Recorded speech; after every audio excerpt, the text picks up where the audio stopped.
one of the most glamorous things about fintechs you see is, and startups in Nigeria generally, this person has raised $100 million.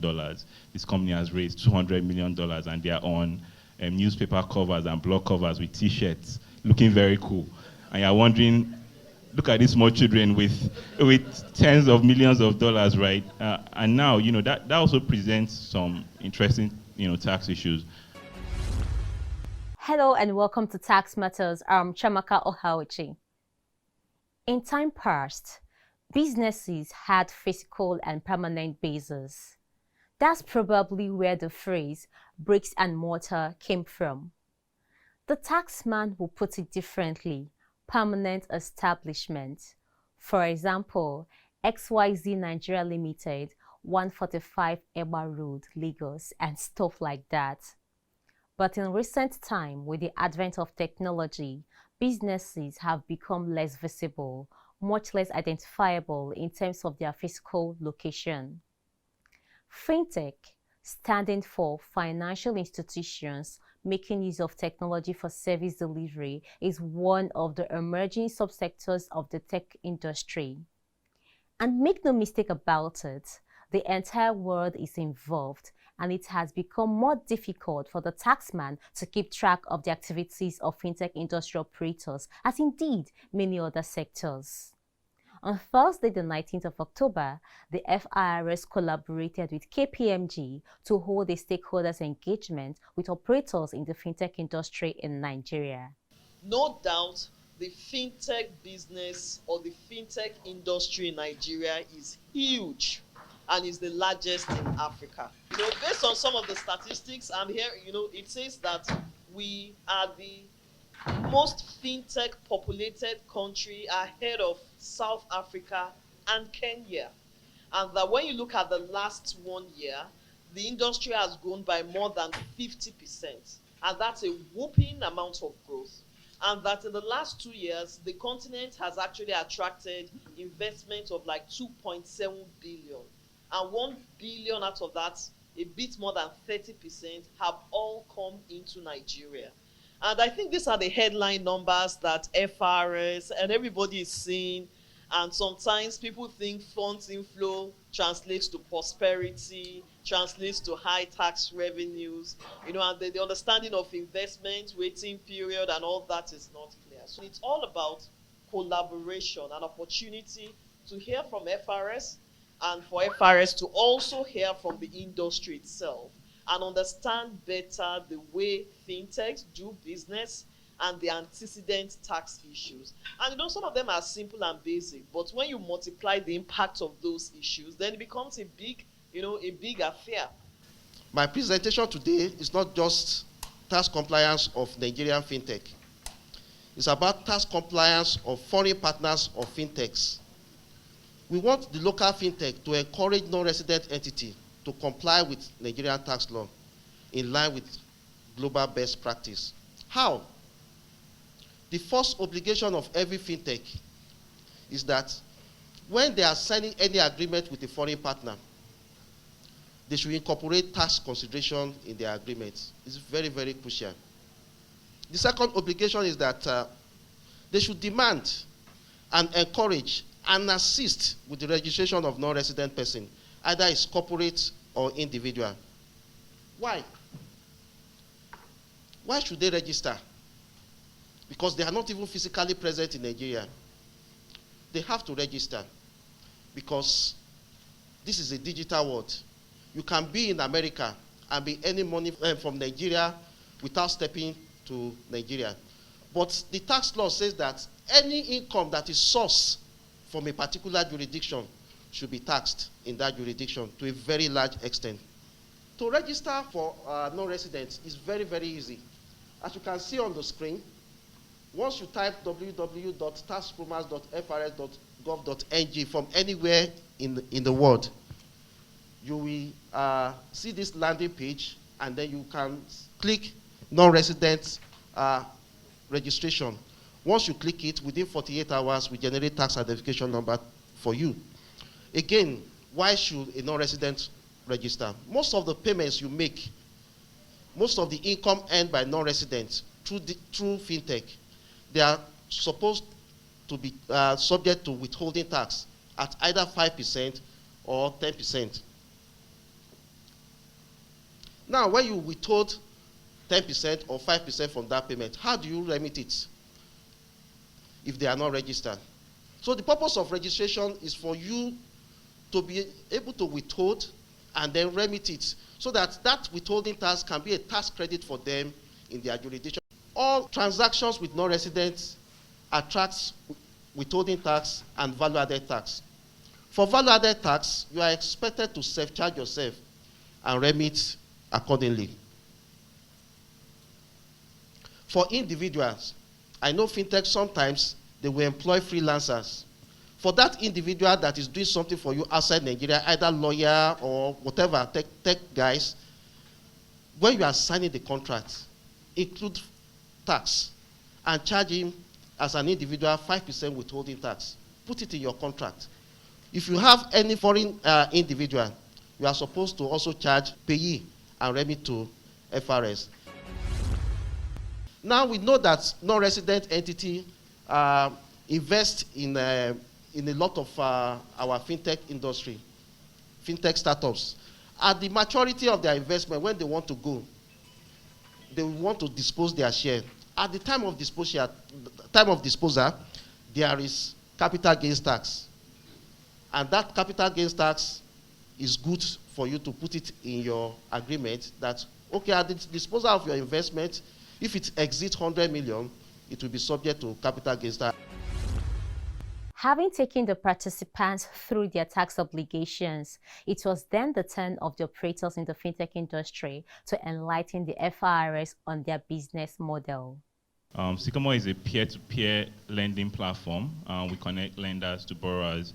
So our platform, what happens is we have lenders that come on our platform and we have borrowers, right? So the lenders bring in funds, put it on the platform, borrowers take it out, and the borrowers, when they pay back with interest, right? And we split the interest with the lenders. So you have principal and interest flowing from, lender to borrower and then back. For most of us in the lending business, right, usually there's a hybrid model where as much as we have mobile apps, that does the risk assessment real-time online, we still have to partner with agents when we want to go and do micro loans, for example, places that they don't necessarily have apps. And in those cases, we partner with people with agent networks like, Paga and the likes, right? And in those cases, so for example, you give out a loan of 8 weeks and you have to pay, is amortized over 8 weeks. Now that, each of those repayments, which is paid weekly, would have a principal element, interest element, and in some instances, even a commission element that is for the agent. And there is a need to now separate what is payment, what is principal, what is interest, and what is commission for the agent, and how do we apply the appropriate transaction taxes on each of these elements. I think there is a very important need for us to understand the difference between processed volume and revenue. What typically comes to the public is the processed revenue. And I'm happy to report that as well because it enables me to attract more investors. The more transactions I process, the more investors' trust is in my business, that people trust your infrastructure, people trust your solutions, so I can give you more funds to do more things that you want to do. However, based on regulations here in Nigeria, there is a very, very small fraction of that I can charge as fees. In fact, in some instances, it's as low as 1% or less of whatever volume I've processed. So imagine that I processed a transaction worth $100. What that means essentially is that my revenue is just $1 out of it. But FIRS comes knocking on my door. You guys, you look very well. You are wearing good suits. I can see this TPV of $100. Come and pay tax on $100. Come and pay company income tax on it. I cannot. It's not my money. The only amount I can pay tax on is $1.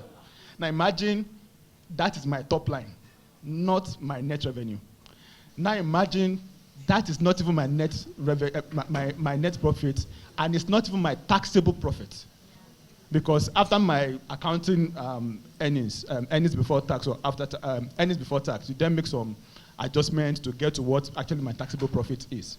So there is a lot that goes on behind that we need to get to a place of common understanding of, even though I'm seeing these huge volumes on these guys' rails, it doesn't really translate to revenue. And we've seen that play out a couple of times during audits when FIRS comes to audit us. They look at my infrastructure, they look at my dashboard, they see that huge volume moving through, and they expect me to pay company income tax on it. We deal with creatives a lot, and we deal with small-scale businesses, SMEs, which have not actually met that 25 million naira threshold. And then to have us withhold on the payment, that's charged withholding tax on payments to them. Like we all know, withholding tax is more or less like an advance payment to CIT. And if they are going to be exempt from paying CIT, they have an argument that why are we charging that withholding tax on their payment when in fact they're not going to use it within that accounting period. Following the enlightening perspective from the fintech industry players, an interactive session followed, moderated by Nikki James of KPMG. There's the issue of how do you separate income, principal, interest, and commission. So let me ask you, for the commission that you're paying to the agents, so how do you treat withholding tax? We've had this long debate, who should actually be deducting withholding tax. In many instances, these agents are not, it's what you would term informal markets, right? So how realistic is it for them standing outside in a kiosk to actually withholding tax on their own commission that is supposed to be for them, right? And because I'm not outrightly paying, a lot of times I don't have the opportunity to even withhold because they've already taken it at that point. But we've had these debates a lot of times. Fine, there is what is obligated by law, but there's also the practical reality of what's happening in the market. So a lot of times I don't even get the opportunity to, or we as Sycamore don't even get the opportunity to actually withhold because we don't even get the payment in the first place. What changes would you like to see FIRS undertake to solve some of these tax issues that as fintechs you are facing? Okay, I think the very first change would be for us to, again, like I said earlier, get to a place of common understanding, of what constitutes revenue for a fintech company and what doesn't constitute revenue. We need some form of help from tax administrators to help us push to lawmakers. If we can have some special tax holiday for fintech companies, startups, maybe, I know it's a fast stretch, maybe like 10, 15 years tax holiday for us to settle. Because again, it's a lot of work going into it. Just for us to be able to, because it's a volumes business. The more volume I'm able to process, the more money I make, then the more tax I'm able to pay. And we can't overflog this. Volume doesn't mean we're making that much money, right? It's just what we're processing, right? And if we're being taxed based off of the volume, that means then I have to start paying out of pocket, which is not a good, like you said, it would take more or less 20 years to even break even, not to talk of making profit. FIRS can actually assist by looking into the tax imposed on fintech companies, looking at the intricacies regarding revenue recognition and what is taxable, right? And then we'll be able to see how then we can grow and then impact more lives. More participants were also given the opportunity to ask questions and make recommendations. And these responses from the FIRS. We've heard the issues and the pains of the fintech industry. And I think there is one key takeaway from that last session, and it's just about understanding the business model. There's one thing we always talk about in KPMG, that if you're working on a client, the first thing is that you must understand the industry code. You need to understand that transaction flow, the revenue flow. If you don't understand that, then it's going to be very difficult, for you to be able to conduct a review. And that is what has come out from that last session. So, and I think it's something that FIRS, they do that very well. I remember with Shegun, when you started the telecoms, the first thing that you did was to have a capacity, development, for the members of that technology department, just to have a better understanding of how the sector works. And it's the same thing with fintech. That is what has come out clearly, really. So, and I think the first thing is, what do we do to bridge that knowledge gap, right? I mean, how do we get to understand, the various business models that all these fintech companies are involved in? Yes, I think this is why we are here. We're trying to understand the business model of all the players in the industry. So again, if we go back to the fundamentals, and this is for FIRS staff actually that are here. If we go back to the fundamentals, if you go to a bank, are you looking at my customer's deposit as what to charge as income, as to charge as when you are charging CIT or whatever? Is it the customer's deposit you are using? Certainly not. So it's the same thing. Banks have commission. When you look at their financial statements, there is a line for commission. There is a line for interest. There is a line for, other fees, and so on and so forth. So we have to just go back to the fundamentals. The same thing with fintechs. The fact that you're a gateway, you are not a bank. You're actually not licensed to be a bank. And some of you had your licenses revoked because you were doing the wrong thing. So if we come to you as FIRS, we have to come with an open mind. And I remember I've been telling my team about that. We need to go with an open mind as FIRS, and you need to also have an open mind that we're not there to actually try to catch you. So this is a very good interaction. Regarding the issue of EMTL, yes, we have engaged with a number of you, and those that were able to explain to us the nature of their business. I recall we even requested that you should remove those institutions from the EMTL levy, because they are not banks in that sense. They are just a gateway. They don't keep money. They don't have the license. They are not supposed to. The risk is too much to the system, and so on and so forth, yeah? But of course, some things are lost along the way, and then, so I'm very happy that the FIRS team that is in charge of EMTL is here, Tax Pro is here, and everybody is now beginning to understand that we need to look at each fintech's business license.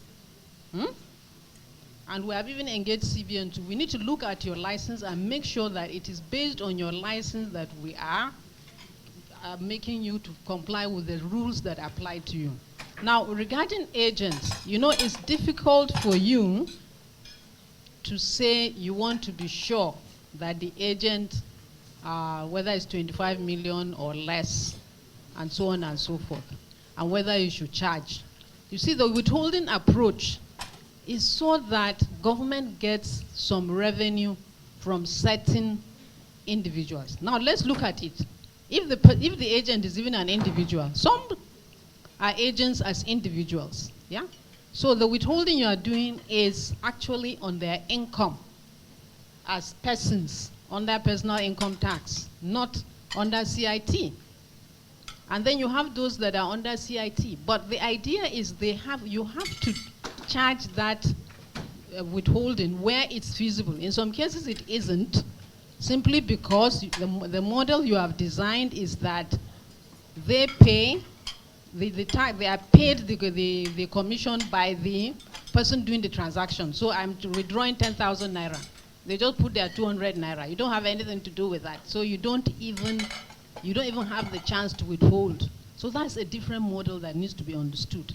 But where the money passes through you, for you to settle them, then you have to charge that withholding, because the money passed through you. The legislation is clear as to what constitutes revenue, but we can't overemphasize it. Revenue recognition, like you said, is one of the areas we explored when we started the telecommunications business, and it's very clear. And the fact that you have operating expenses, capital expenditure, and stuff like that makes it where it's not, you need to run the whole gamut before you can start saying that you break even. So we understand that. We understand the provisions regarding the Finance Act. When the Finance Act was introduced, There are even provisions in the Finance Act that talks about definition of some terms. This issue about gross profit, gross turnover and stuff like that, they are all discussed. So we understand what constitutes your revenue. And I'm not sure that any revenue officer would say he wants to put minimum tax on what is not your own, your income. But the whole definition of a company income tax is on profit. When you don't have a profit, nobody will be taxing you. If you have a loss or you don't have a profit, there is no tax on it. So there's no tax officer, I don't think, that will tax you on your volume. I don't think. Except maybe if you didn't provide enough information, then the same law, Section 30, may apply. Even at that Section 30, there is an assumed 80% given to you as a cost. So even that one issue of saying that on volume have moved. So the tax operations or your records is you that know this very well, and it's you that's supposed to educate us. FIRS have invested a lot in understanding what a taxpayer's business in. I've experience in investigation and audit. I know before we go for audit, we will call a taxpayer. The first meeting is just to understand the business of the taxpayer. When you reach on field, the first meeting you have, you still find, we insist, the responsible officers to come and educate us. How do you do? What is your line of income? What is your line of expenses? Okay, I think there is one question that we've not addressed, and I think it borders on withholding taxes. They do understand the fact that the law mandates them to withhold, but they've also spoken about situations where they are unable to withhold, right? I think that is one area of assurance they need. So I don't know, are we in a position to give them assurance as to what will happen in that situation, especially when it comes to an audit? It's difficult for you to sit in your organization and determine that this taxpayer is below the threshold. So what the FIRS has done, and I think it's also included, contained in our guideline, is that, yes, if they do business with you, because your own single transaction may not constitute 25 million turnover, so you can withhold. These companies file returns. And when they file their returns, there are avenues for them to show that certain amount has been withheld from them. And in our refund arrangement, we've made it clear that it's not every refund that will go for this audit. So and we've set out funds to make sure that as soon as we get those kind of requests, their money is paid back. Yes, it will eat into their cash flow. There's a timing issue. But until we are able to see through this whole process, that is what we have in the guideline for now. Here there are two taxpayers. Let's understand it. You yourself as FinTech Nigeria, number one, and then the third party from the offshore. What is he giving you? What are the relationship do you have? If it's just investing money and you are paying him dividend, then withholding tax will apply. You have that responsibility to take that withholding tax. And if those people are rendering management, consultancy, professional and technical services, last amendment of section 13(2)(f) will give you another responsibility. They should take withholding tax on the transaction. So you even have to safeguard VAT on those transactions. Understand there are two taxpayers here. Since the other offshore is not in Nigeria, that responsibility have gone back to you based on our amendment of the laws. The session was an eye-opener for us, as we do believe it has been for you. There is no doubt that the fintech industry and the entire technology eco-business system is becoming huge, and that the taxman, the revenue collector, has a lot of gold hidden underneath the ground. We do hope that this stakeholder engagement and the many more that we are sure that are on the way will bring both sides to better understanding of what they do and how they do it. We round off with this food for thought, and it is with regards to the song and dance over the exclusion of companies with turnover below 25 million naira from companies' income tax and from charging and collecting VAT on behalf of government. Hey, if a company operates Monday to Saturday throughout the year, that will be 312 days thereabout. Use that to divide 25 million naira and you will get a little under 81,000 naira per day. Turnover, not profits. 81,000 naira is not that much. It's not a huge sum. Just food for thought. Just thinking aloud. Let's meet again next week. Same station, same day of the week, same time of the day. Thank you for watching.